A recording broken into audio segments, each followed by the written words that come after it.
There are two kinds of people in this world. Either you're doing things you know you shouldn't, or you're not doing things you know you should. Guess what? We're both. Hi, I'm Marcy Barker, life and business coach, aka your loving kick in the pants. This podcast is here to help you become accountable with aligned action and become boss-minded while growing a business without sacrificing what matters most. Let's dive in.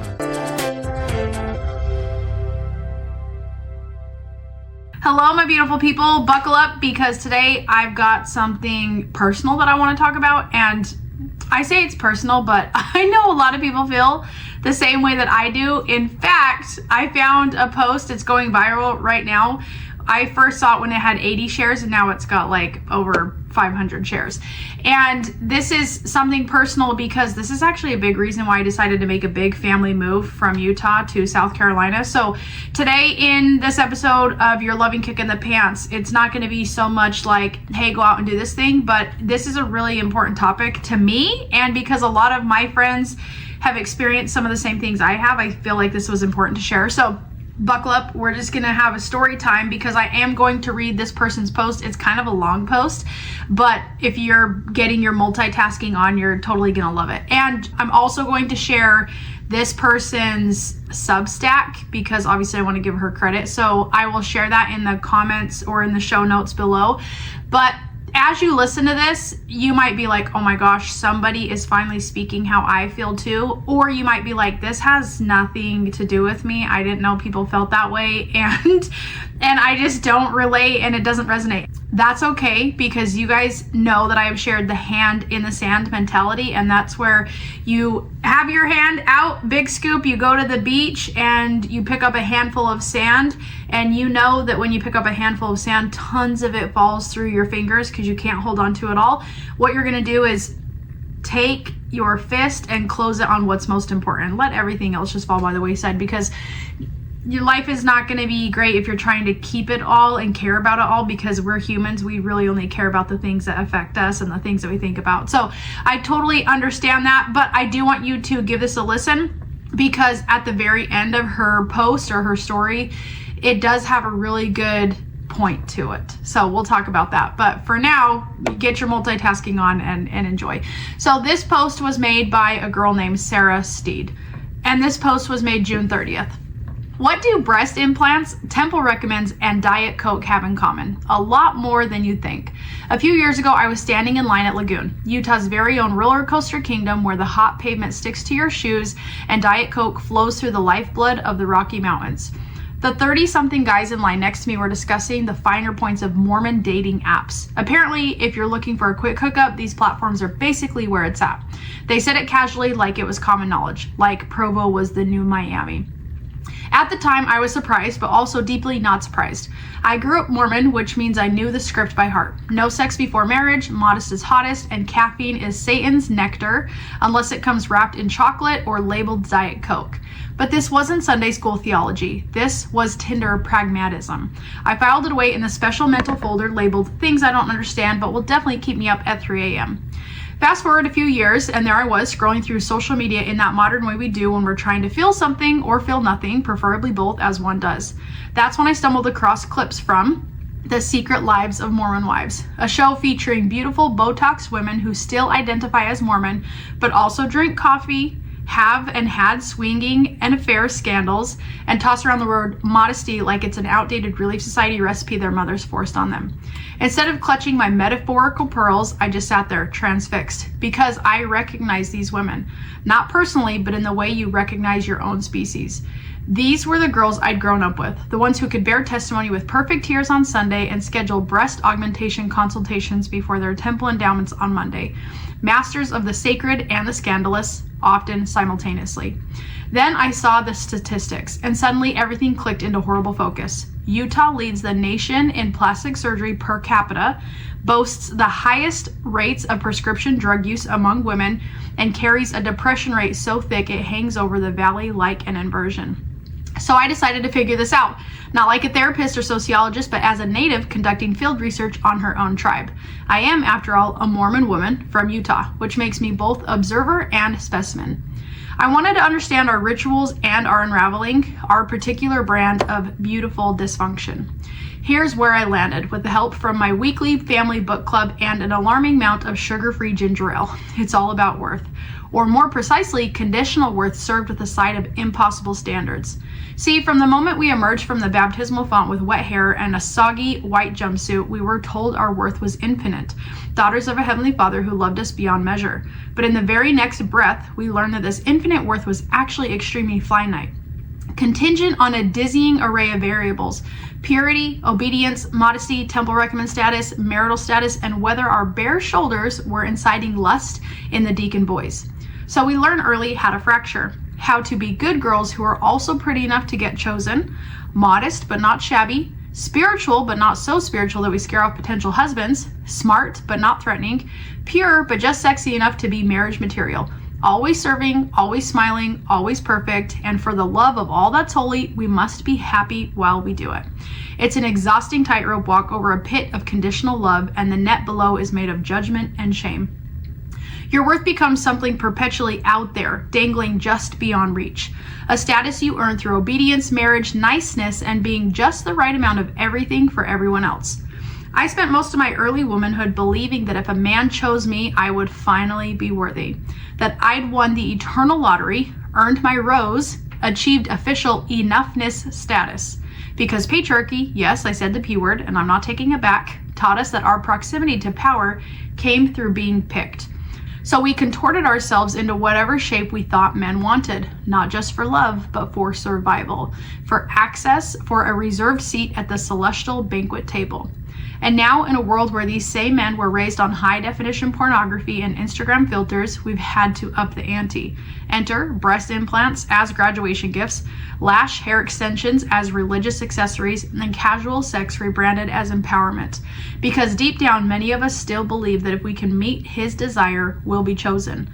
And if we're chosen, we'll be loved. And maybe, if we're very lucky, we'll even be holy. Why? Because we were never taught to inhibit our bodies, only to manage them, to fear them, hide them, curate them, control them, but never, ever to trust them or, heaven help us, enjoy them. We learned to present our bodies like carefully arranged window displays, but never learned to live inside them. So women objectify themselves not out of vanity, but out of survival instinct. In our culture, being wanted equals being valuable. And in today's marketplace, being wanted means looking like a filtered goddess with a current temple recommend. Meanwhile, all that repression doesn't just disappear. It simmers and bubbles under the glitz and gloss. When you pressurize a culture for decades, shoving down sexuality, anger, curiosity, and grief, it doesn't evaporate. It leaks and seeps into pill bottles and eating disorders, porn addictions and compulsive shopping, body modifications and over-spiritualizing, and 1,000 other ways women whisper, "I don't feel like I exist, but I'm trying so hard to matter." So when you see LDS women quoting the Book of Mormon in their Instagram bios while showing up to church with lash extensions and coffee breath, don't clutch your garments in shock. It's not hypocrisy. It's identity negotiation. It's the aching, exhausting attempt to reconcile what we were told to be with what we're finally asking ourselves if we actually want. Because in Mormon theology, the body is sacred, but also deeply suspicious. A temple, sure, but one that requires constant surveillance and renovation. LDS girls grow up with this hairline fracture running through their sense of self. They learn to present their bodies beautifully, but never to inhibit them fully. They master the art of performance, but never the science of feeling. So of course they numb out. Of course they chase validation like it's the last Krispy Kreme in their Relief Society kitchen. Of course they perform worthiness instead of believing in it. And underneath all of it, the implants and the caffeine habits, the Pinterest perfect baptisms, and the marital discontent, what's actually missing is the sacred feminine. She wasn't just forgotten, she was actively erased and has been hidden behind male authority and handed back to us only in whispers. So women, being the intuitive geniuses that we are, tried to claim power in the only ways the system allowed, by being desirable or helpful or thin or silent or exceptional or perfect, or eventually by erupting in glorious, messy rebellion. Utah is a strange and beautiful land where modesty and cleavage walk hand in hand down Main Street, where girls get nose jobs for graduation and pray to marry return missionaries who appreciate their testimonies and their bikini photos. But it's not hypocrisy. It's the inevitable fallout of a system that taught us how to obey, how to please, how to disappear into acceptable shapes, but never how to trust the wild wisdom of our own hearts. I don't think the answer is to mock any of this or to judge it from our perches of supposed enlightenment. I think the answer is to witness it with the tenderness it deserves, with grief for what was lost, curiosity about what's emerging, and love for women caught in between. Because the truth is, these women, myself included, are doing the absolute best we can to feel worthy in a system that told us over and over again, in 1,000 subtle and not so subtle ways, that worthiness wasn't something we inherently possessed. It was something we had to earn, one impossible standard at a time. Author's note. This isn't about calling anyone out. It's about looking around and asking the question that's been sitting heavy in so many of us. Why are we still trying to earn something we were told we already had? I wrote this to make sense of the unraveling I see in myself and in so many women I know, and to wonder what might be ready to grow in the space that's left behind. Thanks for being here. With love, Sarah Steed. If this resonated and you want more, I regularly write on Substack. You can find me here. And for listeners and watchers, you guys will be able to find her information in the show notes. Hey, my beautiful people. If you're loving these episodes, you'll want the full experience. I've bundled both of my books, The Accountability Code and Becoming Boss-Minded, into one powerful package. You'll get instant access to the audiobooks and ebooks so you can learn and grow anytime, anywhere. Head to bossminded.com and grab the book bundle now. It's the perfect way to stay inspired between episodes. All right, let's dive back in. All right, that is kind of a mouthful. Thank you for listening to that. And the biggest reason I wanted to share this is because, one, I personally resonate because I moved out of Utah. For a lot of these reasons, I think I could have handled it better staying in Utah, but I also was like, I'm going through a lot here and I'm raising 4 daughters. Do I want to put them in a position to learn the same lessons that I'm learning? Or do I want to put them in an environment that's not so in your face about be this way, do these things, and here's how it goes? And if you guys know me, I got married at 18. I was married at 18 years old, engaged in high school. And people always ask me, like, what did your parents think about that? And I'm like, it was fine, because my mom was engaged in high school too, and she got married when she was 18 and had 8 kids by the time she was 30 years old. And for me, that was just normal, which I don't regret anything that I did, and I know that I was supposed to do it, but a big part of me feels sad that I wasn't told there was another way to live my life. I believed that these are the things that you had to do in order to be happy, in order to be blessed, in order to get the life that everybody claims is the best way to go. And when I started my business 10 years ago, I started learning some pretty heavy things within my business, because when I would hold people accountable for their progress in my programs, there was always the question, sleep, self-care, water intake, movement, and then there was always a box where you could leave feedback, and it would say, do you have any questions, comments for Marcy? And people would just pour their heart out to me, and almost to the point where I was like, Aubrey, I need to put a character limit on this box because I can't go through everybody's whole stories while holding them accountable. I just want to see their progress. And I realized that I was one of the only places that people felt comfortable sharing all of these different pieces inside of them that were like, I'm told that I need to be this way, but deep down, this is how I feel as I'm learning myself. And somebody asked me recently what the deep root is of accountability. And I hands down had to say, people struggle with accountability because they're accepting expectations that aren't right for them. And I could see so much of it in my own life, and it just so happened that it manifested in my relationship with my dad. And you guys can read about that in the Accountability Code, because there was a point in my life where I was like, I'm standing up to this nonsense because I refuse to believe that somebody else knows better for me anymore. And that's what accountability all comes down to, is your ability to say, I'm going to do what I feel I know is right for me.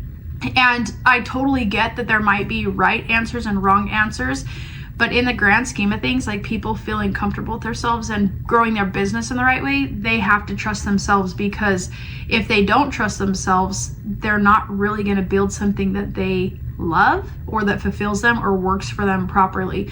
So with this whole story, I even I even resonated because there was a long period of time where I was considering implants, and I was like, I'm a personal trainer. And even in my book, Becoming Boss Minded, if you guys don't have it yet, I write in there how I used social media to grow my business. And I was working on, just being authentic, being myself. And I was live streaming in an app one time, and a stranger that was watching me said, oh, you're a personal trainer, lift up your shirt and let's see your abs.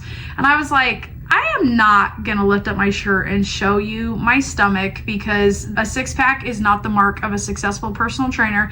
But I told them, if you want to go look at my body, you can go to my YouTube channel, you can go look at my social media and think whatever you want. Because at that time in my life, I still was not showing off my body. I had a few videos on YouTube with showing my abs because it was an ab workout. And so this person, they left my live stream and apparently went to go check out my social media, because they came back on the live stream and they said, you've had 4 kids, you need to tell your husband to buy you some boobs. And I was like, what? I'm like, that is so crazy. And I had confidence in my body, but part of me was still like, I've had 4 kids, I'm a personal trainer, I can control the look and feel of every single part of my body except for boobs. And so there was a long time where I was like, maybe I should get them, maybe I deserve them, maybe you'll make me feel even better. But me being a prideful person, I was like, if I had boobs, I'd be way more prideful than I am, because I'd be tempted to show them off. So for me, I was like, it's probably a good thing I didn't get boobs, because I already want people to stare at me, and I don't need a reason for people to stare at me that's not for my brains or something I can teach them. But when I was doing my research, I was so surprised at how many people had implants that I didn't know. And it was just very alarming. It did feel like, okay, I got to do this too. Or like, I've hit the mark of my physical peak, but what would make it perfect? Boobs, or things like that. And I've always been extremely grateful for the confidence I've had in my body, but there are lots of times where people experience something. It can be in a church, or it can be in a group or a community, and it's just going to be easier for people that fit the mold. And I remember telling my husband years ago, church is easy for somebody like me who fits the mold. I got married young, I had kids easily, I didn't have any problems with infertility, and I'm in a happy marriage that works. We own our home, we have businesses, we can work from home, we have the ability to travel.